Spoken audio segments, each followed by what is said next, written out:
పిచ్చి కుక్క రెచ్చిపోయింది. 2-3 గంటల పాటు స్వైర విహారం చేసింది.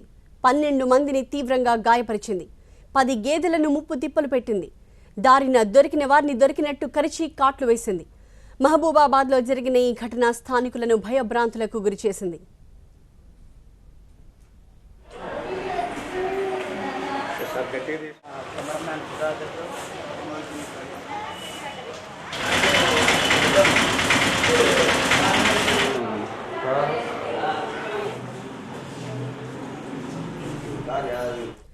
మహబూబాబాద్ మండలంలోని కంబాలపల్లి గ్రామంలో జరిగిన ఈ ఘటనతో జనమంతా పరుగులు తీశారు.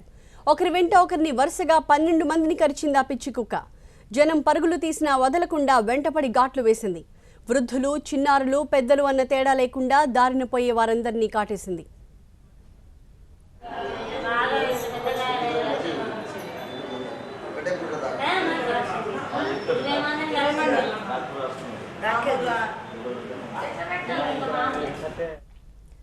పిచ్చి కుక్క దాడిలో గాయపడ్డ వారందరినీ మహబూబాబాద్ ఏరియా ఆసుపత్రికి తరలించారు.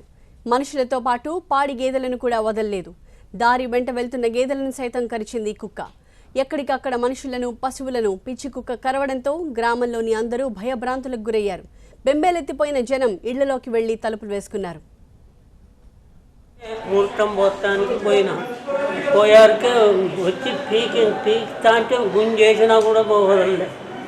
పిచ్చి కుక్క కరవడంతో చాలామంది గాయాల పడ్డారు. వారందరూ కూడా స్థానిక ప్రభుత్వ ఆసుపత్రికి తీసుకురావడం జరిగింది.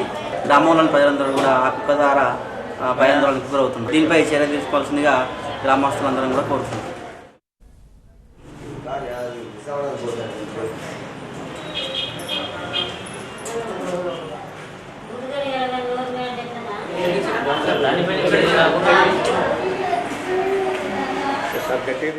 కెమెరామ్యాన్